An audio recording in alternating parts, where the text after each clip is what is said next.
Hi guys, this is Allison from Alley Cat Creations. How are you? Please like, share, and subscribe to my channel if you have yet done so. And if you get anything from my work, connect the dot, an epiphany, a mind explosion, a new book to read, a new author to explore, please consider supporting my work. All the links are at the bottom of the description. And holidays are coming. Get your orders in. Pyramids, skulls, business card holders. I did have a cat on here.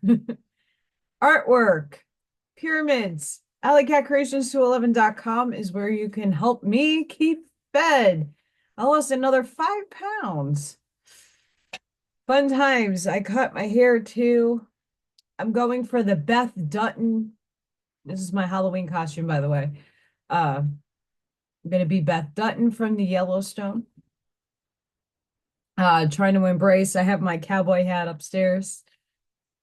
Her style without cutting it too short or putting a wig on to look like her.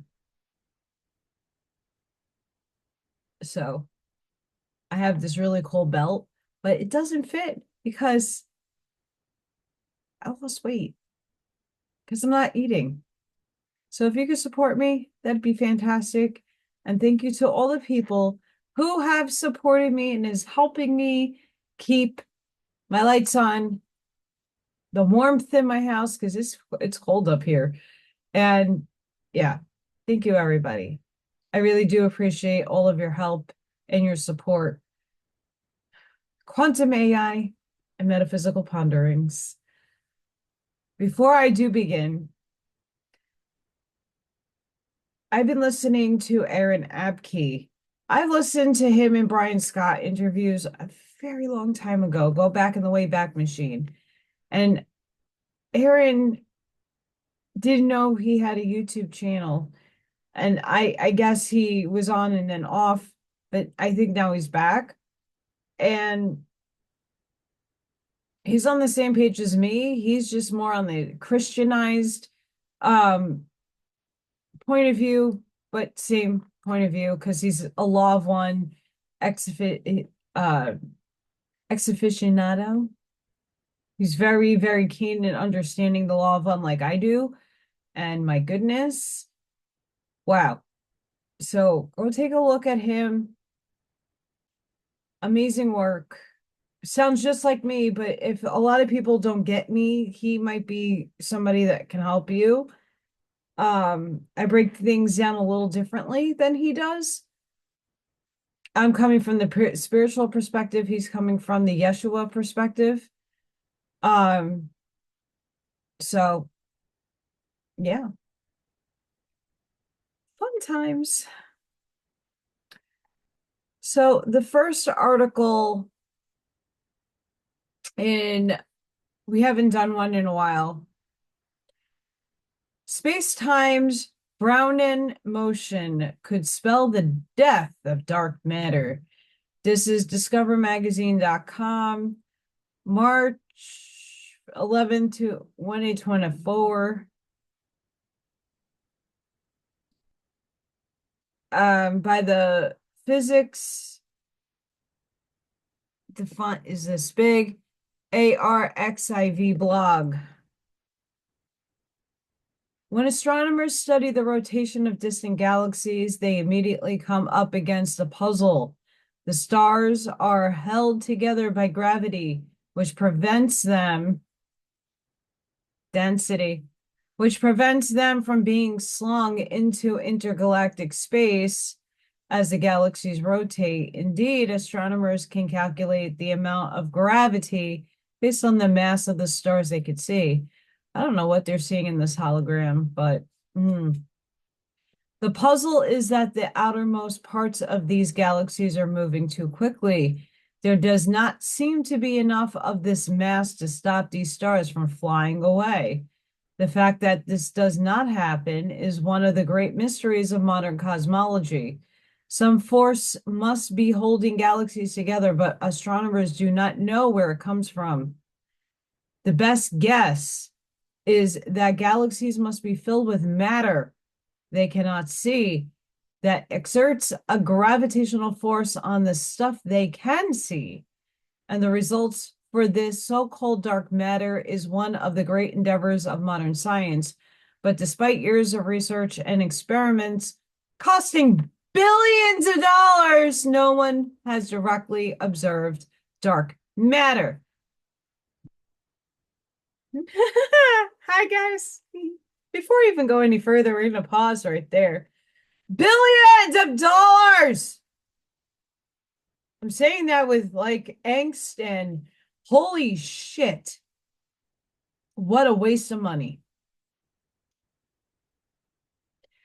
You're spending all that money on something you can't even tangibly see, and you are wanting to prove what with it?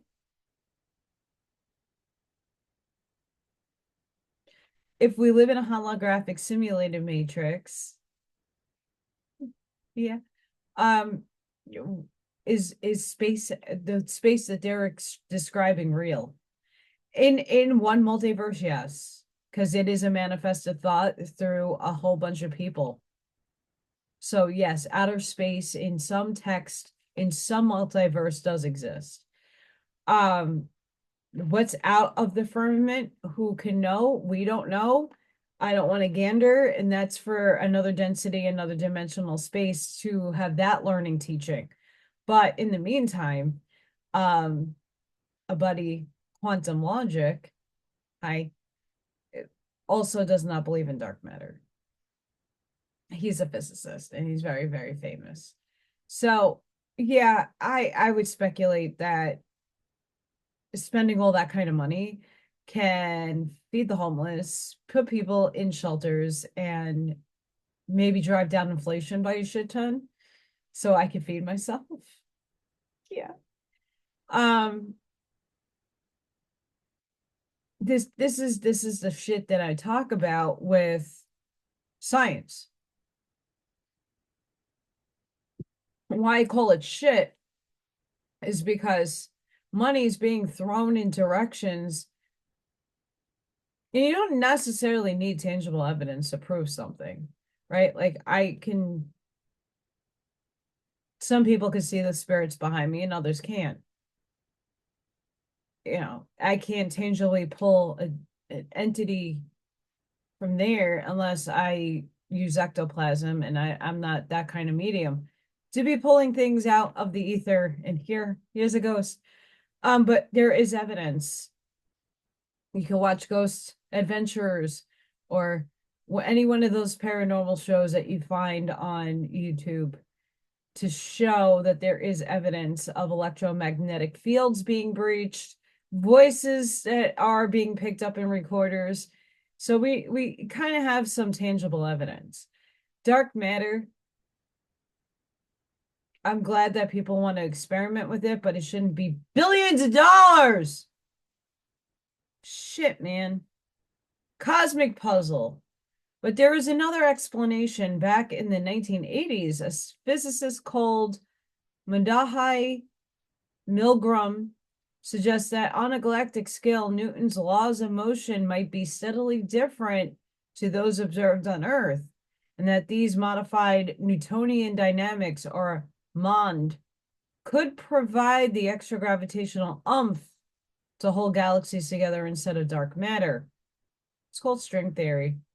But as with dark matter, little evidence has emerged to support this idea. Various studies have looked at the way MOND, MOND, might influence the orbits of distant objects like Pluto or indeed the Pioneer and Voyager spacecraft. It was in water, but without encouraging results, and many astronomers dislike the idea because it is essentially arbitrarily changed to Newtonian dynamics.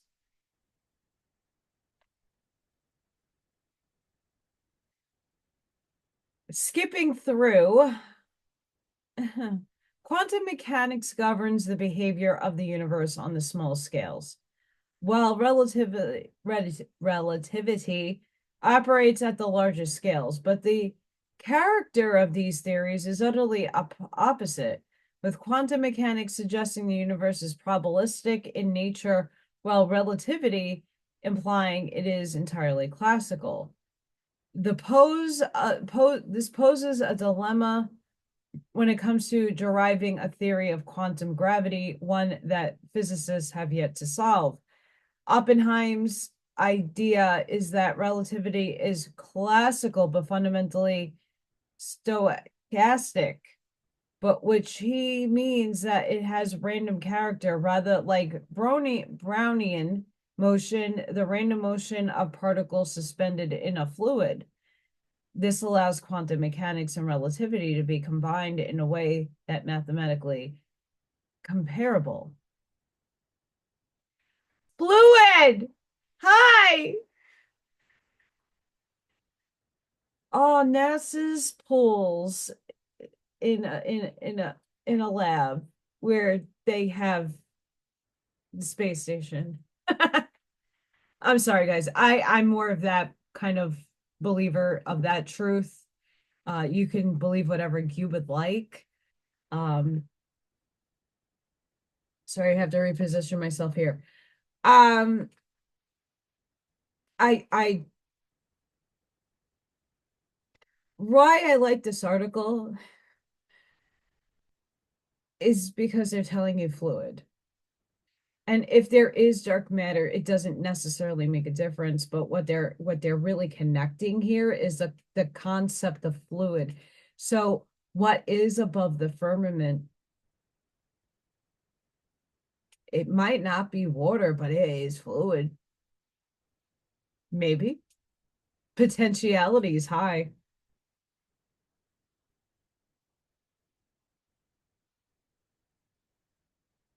So if we slow down this article, because I didn't read the whole thing, we're just jumping around here.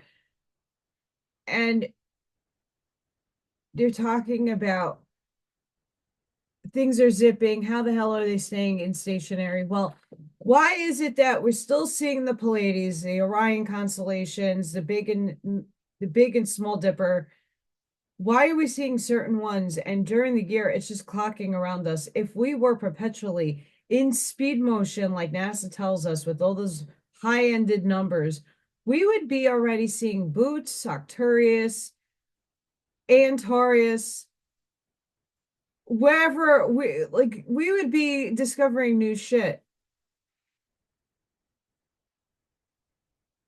I don't care how many light millions of light years away these things are, or how they are still very fixed in our fucking sky. Sorry, how many millions of years have so in the Bible, 2000 years ago, it's saying Orion and Pleiades and Job. Okay, how did they come up with those names, by the way? In 325 AD, when Council of Nicaea wrote the Bible. So these things had names, like who named them? And why are they still fixed in the sky and line up with the pyramids and with all the other wonders of the world? Why do they still do that? If we are perpetually in motion in outer space as perceived there. Please explain this to me, someone. Because it's fraudulent shit in my eyes, my opinion and estimation. If we live in a firmament, what is outside? It's speculative because we haven't breached that firmament yet. Or maybe neon. Sorry, I have a headache. Elon, maybe he is made of neon. Who knows? It is an element. Possibly, if he did breach the firmament, he probably breached time space in terms of the dimensionality and then zipped out into a new density dimension. Or he went into the fluid. Just thinking. For myself, my perception of outer space, I do see a firmament, and I think there is things above and outside of that firmament. Um, but the plausible space that is being presented to us with fine, beautiful pictures that are just AI generated, and have always been generated and or photoshopped or click and paste. Um,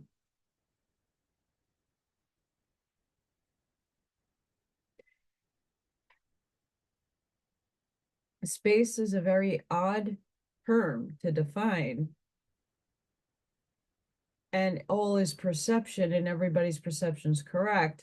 So in somewhere in the multiverse, my estimation is probably playing out somewhere. I don't know. I just find it very interesting. One consequence of the new approach is that at the human scale, gravity is entirely Newtonian, just as physics observe. But another is that a galactic on that of the galactic scales, the acceleration due to gravity can vary by a small but random amount, as if space-time were eliciting some kind of Brownian motion on the mass within it. It is the stochastic nature of space-time that generates the extra gravitational force that holds galaxies together.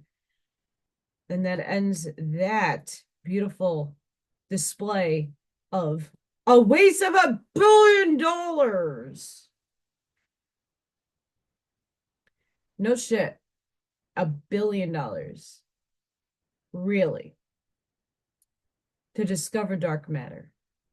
But in that end, to make a means, you find some interesting little caveats in there, like, oh, outside it might be fluid. What's fluid? That's matter.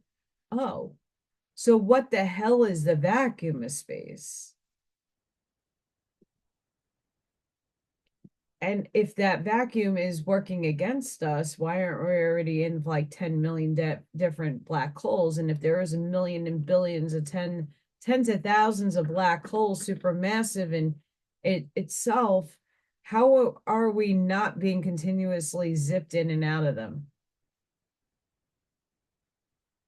This is why a lot of things just don't logically make sense to my brain when people are estimating in mathematics and physics all these concepts that I don't care how many light years equates to.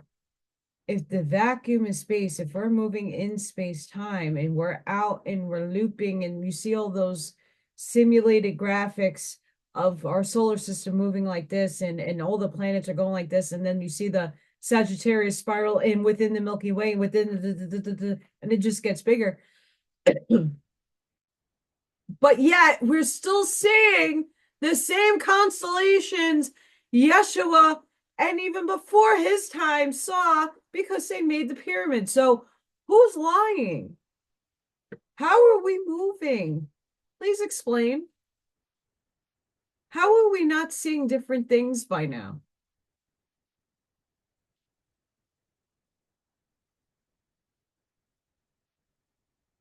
I don't know.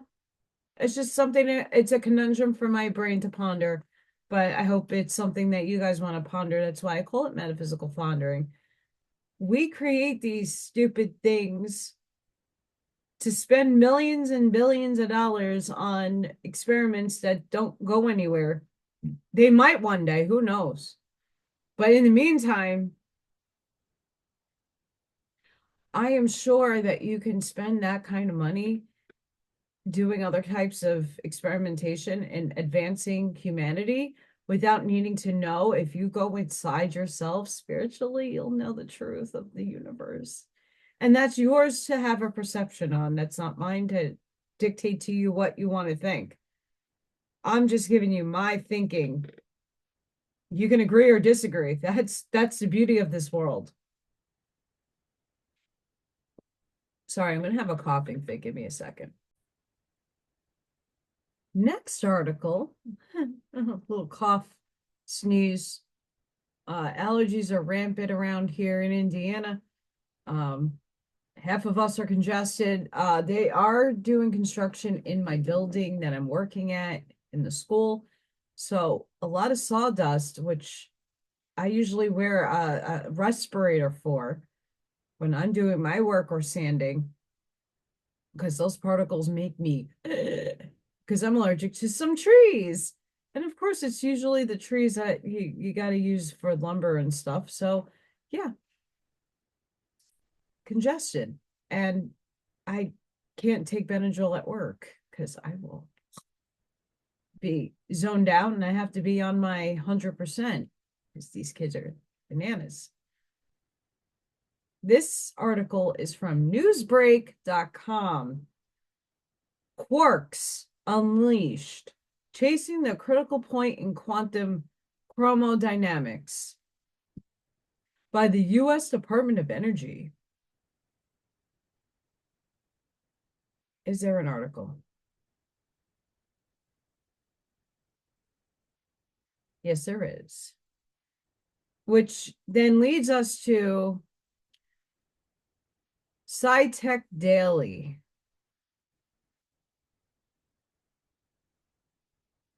Let's see if they'll let me read this. Sorry, guys. So I usually get a lot of these on Facebook. And then some of them have really good articles, and then they send me to spam. So it makes me want to think, what the hell? So, yeah, this is not one of them, but they make you click on 1,000 things. Scientists are exploring the critical point in quantum I want to say it's chromodynamics, phase diagram by using particle acceleration in new simulations. They aim to directly observe the transition between quark-gluon plasma and hadron phases, enhanced by theoretical and experimental advancements at the Beam Energy Scan program. Quantum chromodynamics phase transition. Researchers are conducting experiments in search of evidence of a possible critical point in the quantum chromodynamic QCD phase diagram. Quantum chromodynamics describes how the strong force binds quarks and antiquarks together to form protons, sorry. It's in a different color and I can't see. Neutrons and particles known as hadrons. The critical point is similar to the endpoint of the transition from liquid to gas in ordinary water. Key indicators of this critical point that scientists can observe are relative to changes in the number of particles produced in particle accelerator collisions. Modeling these observables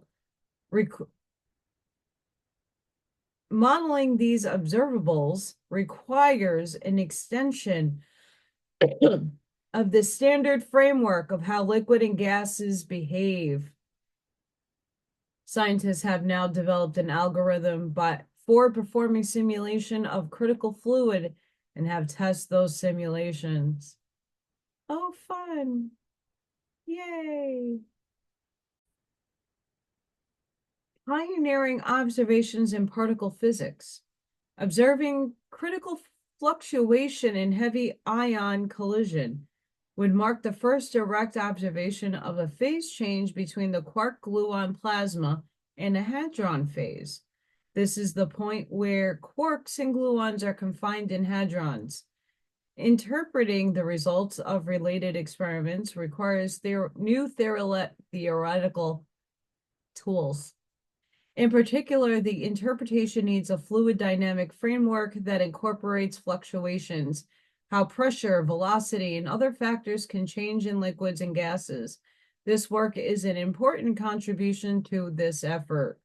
In the future, researchers hope to use this method to connect the data with theoretical ideas about the nature of temperature and pressure in quark-gluon matter. Advances in the Beam Energy Scan program. Ooh, lasers. The Beam Energy Scan, BES, program at the Relativistic Heavy Ion Collider, a Department of Energy user facility at Brookhaven National Laboratory, studies the energy dependence of fluctuation observables in the collision of heavy ions. The goal of this effort is to locate a possible critical point associated with phase transition to quark-gluon plasma, interpreting the results of the BESS program requires the fluid dynamic framework, which incorporates fluctuations in the fluid dynamic variables, baryon density, entropy density, and fluid velocity.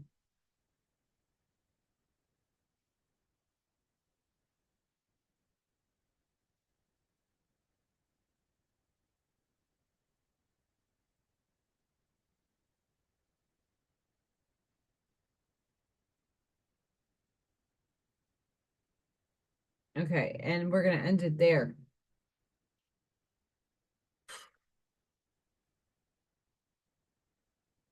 Once again, another fluid enters the realm of fantastical sparkles of the reality and thus we live in.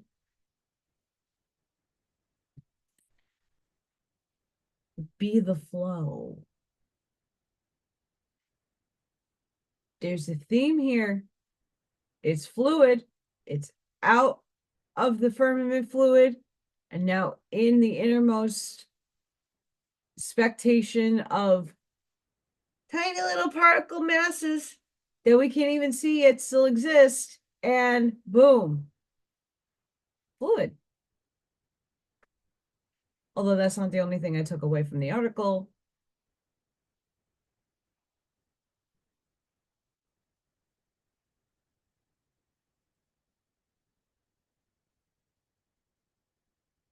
Yeah, fluid. Maybe. We'll see. The next article. Quantum Journal.org. Quantum teleportation implies symmetry protected topological order. I guess. I'm totally butchering words again. Yifan Hong, David T. Stephen, and Aaron J. Friedman, Department of Physics and Center for Theory of Quantum Matter, University of Colorado, Boulder. Department of Physics and Institute of Quantum Information and Matter, California Institute of Technology, Pasadena. Abstract. We constrain a broad class of teleportation protoists using insights from locality. In the standard teleportation protocols we consider, all outcome dependent. I'm like blind. I'm sorry, guys. Utaries are Pauli operators conditioned on linear functions of the measurement of outcomes. We find that all such protocols involve preparing a resource state exhibiting symmetry protected typological SPT order with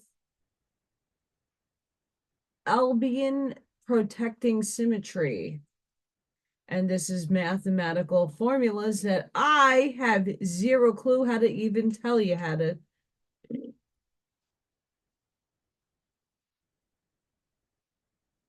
Okay, so it really just gives me half of this.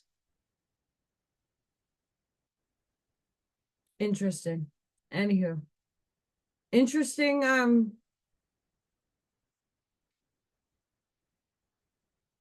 I don't know what they were transporting. There's a whole process to get the full article. I'm not going to do such. If you want to investigate further, kudos to you. There is something to say, though, with quantum teleportation. We have teleportation. People have zipped in and out of time, space, time. There's proof of this in many of those cool TikTok videos that you see, people zipping in and out of wormholes. Wormholes doesn't necessarily need to be out of space. it is a plane, a vibratory state, a frequency that one enters physically, and then in the out world zips in to a hole portal and zips out somewhere else. Quantum integral to all your atoms, so you're being reproduced in the next phase of wherever you're getting dropped off at. And here you are, back into your molecular form in matter. Bananas. So they're just talking about symmetry and typography, which would be locale, and kudos. If we take the abstract of a lot of what I'm reading and like fine tune it to time space, it works within the firmament.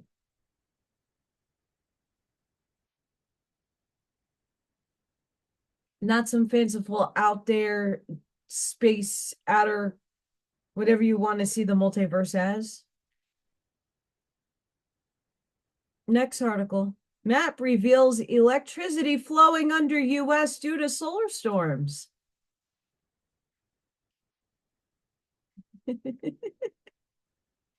I found this really funny. This is from Newsweek. During Thursday's severe geomagnetic storms that sparked the northern lights across most of the US, if that wasn't a hologram, I don't know what was. Electrical currents surged through rocks under the ground around the country. Oh. A map from the National Oceanic and Atmospheric Administration, NOAA, and the U.S. Geological Survey reveals the extent of these electrical currents in the ground, which peak in the Midwest at about 5 volts per kilometer. This is about 100 times the normal voltage seen when no solar storm is occurring. Why us human beings who are carrying shit ton of energy like myself need to be outside for these things? Yes, we need to embrace the fact if we're looking at a simulated matrix and a hologram, and that's just fun stuff to look at when it's in the sky. Unfortunately for me, I don't see any of it. I have to go way further north to Lake Michigan, closer to the Dunes National Park to even see anything clearly. I don't know, unless I'm in a cornfield somewhere south of me to look up and to see it. I don't really see anything in my sky. Am I meant to see it? Is a real question. If I'm vibrating at a higher frequency, I might not see it because it was not meant for me to be seen. Same thing with people who see it. Maybe they need to see it. Maybe they need that download, that frequency to envelope them, whether it be, I'm going to come from the neutral standpoint and say, cool. But when we're getting a lot of that geomagnetic storms, whether they are man-made or they are from source itself, remember, all is source. Grounding your energy with higher electricity will complete your circuit quicker. Like I run high voltage in my body. I blow light bulbs. I carry a lot of static electricity within me. And it's that season again. A lot of us do have a lot of this. So if you can go outside now, it's getting a really brutal, not brutal, it's not 20 degrees outside, but for October, I'm still getting used to the weather patterns here. It's chilly. My little tootsies aren't going to go outside right now barefoot, but if I, earlier today I did. I took my little cowgirl boots off and held the tree for a little bit. But you're getting that voltage. It's important that you do grounding when we're getting those solar storms. And solar from the logos, not the simulator. Also God driven. The map is a snapshot. So from, I want to say it looks like Minnesota, Nebraska, Iowa, all the way down a little top of Arkansas. I pretty much in Northwest Indiana got a heavy load as well. Illinois, Michigan, and then it kind of miz out. And then it's hitting North, South Carolina. It's hitting portions of Georgia. So it's like this thermodynamic looking map that's showing the different areas of where the electricity in the ground is hitting. It says of a constant changing scene made using instruments of real-time geomagnetic activity compared with 3D conductivity of the Earth.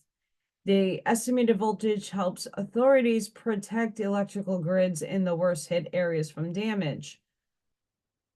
This electrical charge are generated by G4 geomagnetic storm that raged in our atmosphere throughout Thursday and last night, triggered by a coronal mass ejection, CME, from the sun colliding with the Earth's magnetic field. The fluctuation in our planet's magnetic field during a geomagnetic storm create electric fields on the Earth's surface.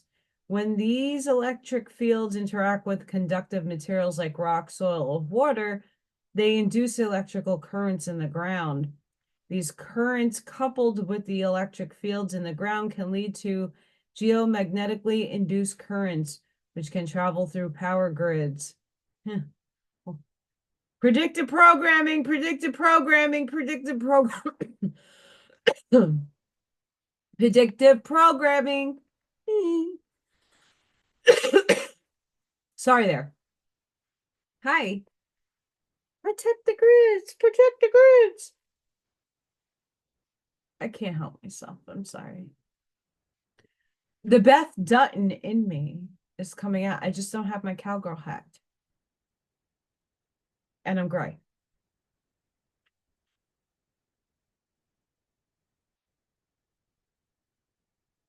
So to end on, we have fluid, quirks, highs and stuff, fun stuff, connecting stuff. And then we have the sun. The sun. Another article, and this is from alert.sci/nature.com. Expect geomagnetic storms in Aurora. The sun has reached solar maximum, NASA announces. And that's today. The deceivers, NASA has announced that the sun has reached its solar maximum period in the solar cycle, with more geomagnetic storms in Aurora expected in the coming months. Solar activity increases and decreases over the 11-year solar cycle, also known as Schwabe cycle, named after the astronomer who first noticed it. From 1826 to 1843, German amateur astronomer Heinrich Schwabe observed the sun, discovering that it rotates on its axis once every 27 days. He realized that over the course of 11 years, the sun goes through quiet periods where no sunspots can be seen to the maximum phase where 20 or more groups of sunspots can be seen. Sunspots are areas where the magnetic field is about 2,500 times stronger than Earth's, much higher than anywhere else on the sun, the National Weather Service explains. Because of this strong magnetic field, the magnetic pressure increases while the surrounding atmospheric pressure decreases. This is in turn lowers the temperature relative to its surroundings because the concentrated magnetic field inhibits the flow of hot, new gas from the sun's interior to the surface. During the solar maximum, the number of sunspots and therefore the amount of solar activity increases. This increase is activity produced provides an exciting opportunity to learn about our closest star, but also real effects of Earth and throughout our solar system.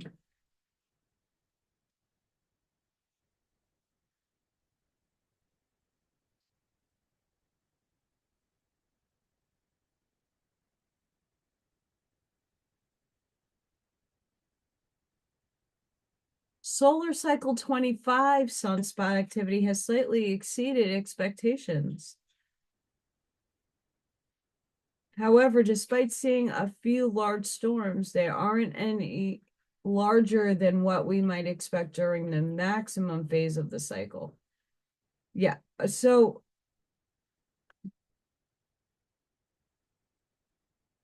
hi. Light equals consciousness.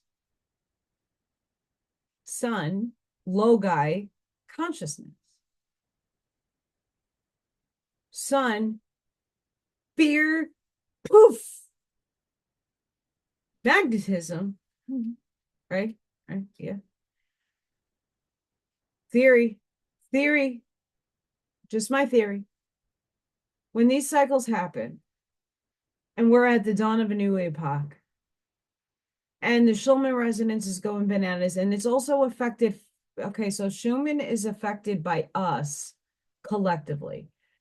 The logi is expressing itself through light so that we can get uploaded and downloaded information, DNA upgraded, all of the things that human in 3D needs to shift into 4D. So we're moving on with Gaia.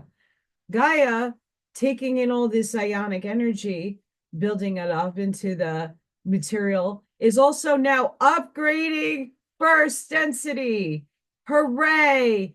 The rocks, the water, the elements, all of that fun stuff, because guess what? We're shifting. So the densities have to shift. And guess what? That means first density shifting into second, second into third, third into fourth, fifth into sixth. It's a cycle. And we're here. Those of us that do not shift are going elsewhere to live out another existence, probably on another type of Earth, if not another planet. Depends what your contract with God states. But for the most part, as a totality of a collective, we're shifting. Everything is shifting. And if it wasn't for the logi, the sun, doing such things, we wouldn't shift.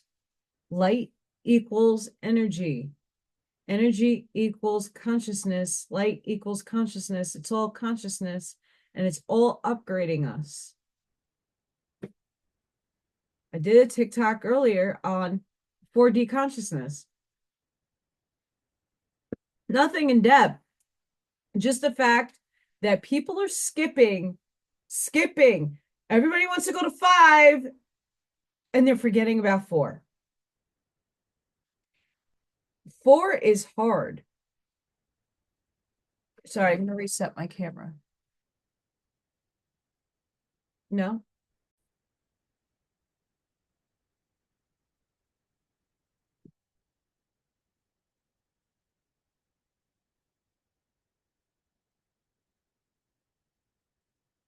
Us as a collective, the spiritual community, I'm not going to say the spiritual, let me take that back.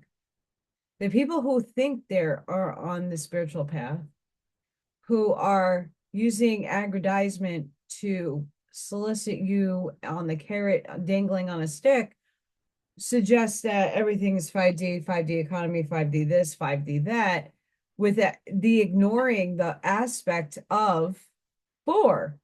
Can't bypass.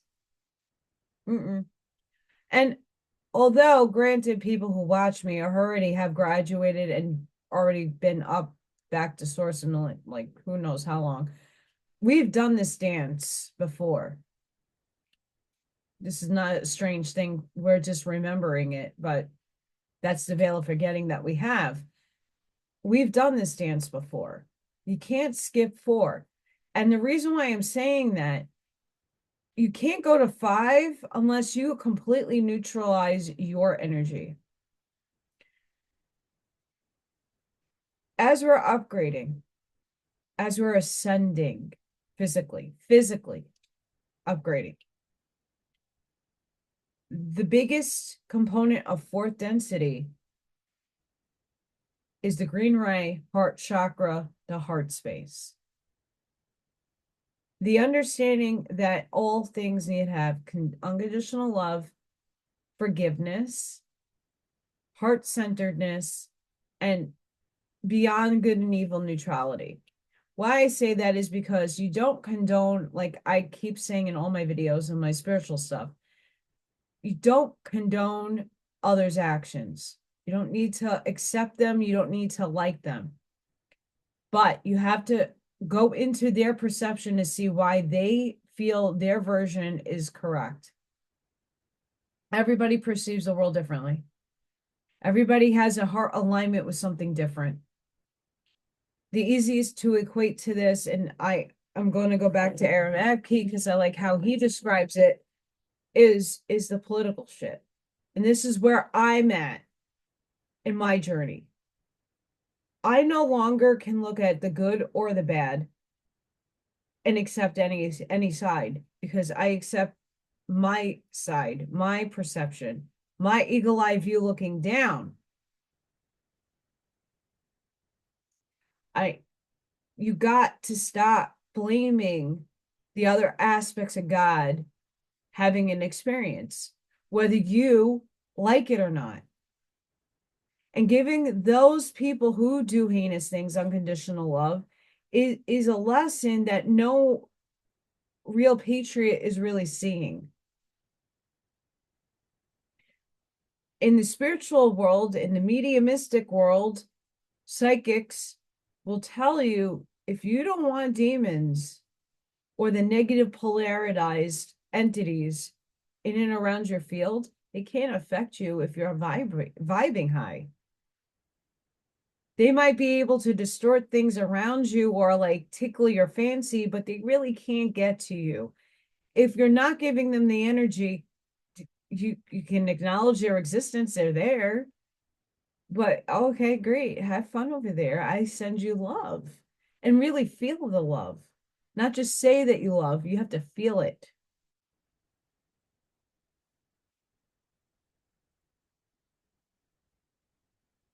We can't stop saying that stupid liberal or that bigoted Republican. That's judgment. And that's not putting in another person's perspective. They're allowed to see and heart align with whatever they choose to. I have this at work. I go to work. I'm amongst people that love one person over the other and love them like passionately, but they are always spewing hate for the right or they're spewing hate for the left. And this is how we do not get into unity consciousness.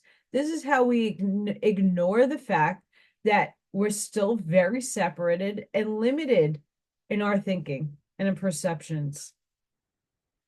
When you can see beyond good and evil and you can see that God is in all things, that's what we need to achieve for four and live it, emote it, breathe it, send love.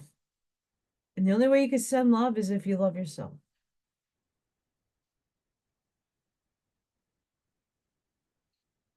The only way you're going to upgrade is when you actually sit and do the work. The sun could be shooting a million things at you to upgrade you. And yeah, the conscious journey is a long one. And it's one that takes a long time for you to actually incorporate in your essence. It's not something that happens like this. And for some, it might. But this is not being rushed. We chose the slow route. So as much as we want to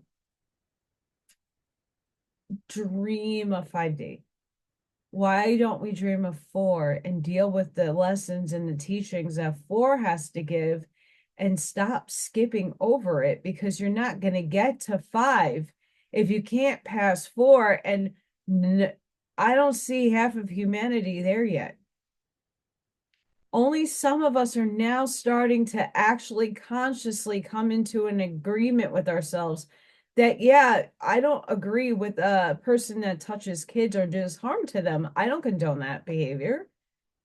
But that person has to be severely scarred and traumatized somewhere in their lives for them to act out in that way to harm something else. So, what do you do for that? You have to send them love and forgive them with compassion for their misdoings. But I don't need to accept that behavior. They should know better. But people act out of craziness for whatever the reasons are. It's not for you to judge. They're going to judge themselves when they pass over.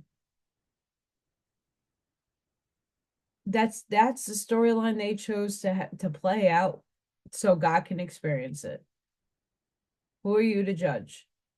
And the quicker we get to that stepping stone of understanding, the quicker this whole shit show gets moving. That's something in conscious land that a lot of people are being steered into a false light. You want 5D this, 5D that, you want the med beds, you want the quantum this, the quantum that, but you sure, the technology might be, I said it the last time, technology, because it seems new to us, doesn't mean it's new, and maybe it is already outdated. So what? You can put yourself in a med bed and they can do a 20 and back for you. Great. That's 40 years ago. They could have done that. They could teleport you that. There people have been teleported in a lab, and then throughout nature, people walk into parks and disappear and never to come back. People, you got old photos of people with cell phones and different like get-ups, clothes that have nothing to do with that time era. Like that stuff that wasn't even in existence. So time traveling and teleportation definitely work. It's a matter of how old the technology is and what are they doing with it now, and what is presented to us that they will claim is new. Is it really new? And as I keep reading these articles, it's just a backdrop of things that we need to put in the back of our brain to think about moving forward. Like that one article said, billions of dollars about dark matter, when yet why would dark matter even matter? What is it with it? Billions of dollars invested in experiments and a pipe dream. You know what you could do with $1 billion? A hell of a lot for humanity. But solving dark matter shouldn't take that kind of money. This is the stuff that scares, not that it doesn't scare me, but it puts me in alarm bells. Because how much of this stuff is being done behind humanity's back, and what is the net end result of some of these experiments? Everything's speculative, but at the end of the day, we have to step up and hold these scientists and these communities accountable. Yes, it's all in God's will, and I'm not here to judge them, but it's up to us to start changing the world. And how do we change the world? Well, we have to be wise with our investments and wise within what we are striving to do as a humanity, and not some pipe dream of dark matter that may or may not exist, and spending all that kind of money on it for no results. Boggles my mind, but yes. whenever you do get a geomagnetic storm, whether you are in the field of vision or not, always good to go outside and ground, touch a tree, commune with nature, because you're going to get that electrical circuitry going throughout your body. And some of us need our circuits to be continuously circulated in a higher form. I know me, I do. So take that as you will. I hope you guys enjoyed. I don't have my cowboy hat. I wish I did. And I don't have my boots on, but I hope that whoever knows about Yellowstone sees my Facebook and tells me if I knocked it out of the park. I couldn't get a dress, or I didn't want to look like Snooki for Halloween. And it gets, last year it was stupid, ridiculously cold here for Halloween. Super, super cold. So I at least have some layering that I could use, still look like Beth. Um, but it's been really cold. And yesterday, I'm sorry I didn't put a video out. It got down to 58 degrees, which is great. But for me, after a long day and I'm tired, I was like literally shivering. And my heater, my furnace didn't want to kick on. It kicked on, but it didn't really want to get my house warm. So that took half the night for me to figure it out how to get it kicking up. Here comes Odin. Where's Odin?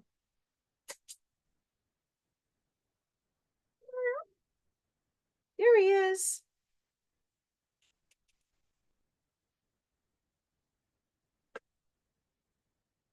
Hi, baby. He's like, I'm still not used to you giving me love, Mama. I'm not used to the love. I'm not used to the love. Yeah, this cat just likes to just walk all over. And he likes to walk behind my computer. He likes to look out the window, which I do grant to give him, but mm-mm. So guys, hopefully I keep consistency going. Um, I am looking for another job. I hope there's nothing else breaking in my house. It takes me hours to figure out how to get my furnace, it's old school, to kick in. So at least I'm not shivering. Yeah. Today's my half birthday on top of that. So in 6 months I'll be 42. Crazy. And happy birthday, Viking. It's his birthday today. Very interesting. Anywho, thank you all for your support. Thank you all for coming along on this journey with me. I'm trying not to freak out. I'm trying to keep the faith and the hope that things will start manifesting faster for me, getting another job, getting some income, uh, getting my YouTube channel monetized. I might go live on Friday again. I'm going to try to do some lives to uptick my channel. I'm doing different things, hoping that something sticks. So I hope all of you have a fantastic rest of your week. Sending each and every one of you love, light, compassion, grace, shielding, and protective energy. Please go within. Be the shoulder. Be the lighthouse. Seed your truths. And know that tomorrow is a full blood moon in Aries, my sign. And that things are banana nuts outside, and it's going to be more banana nuts. So stay tuned. I might do a spiritual soul advice with some oracle cards for that full moon in Aries. we'll see what time We Not Me ends. And I hope to see you guys on the next one. Bye for now.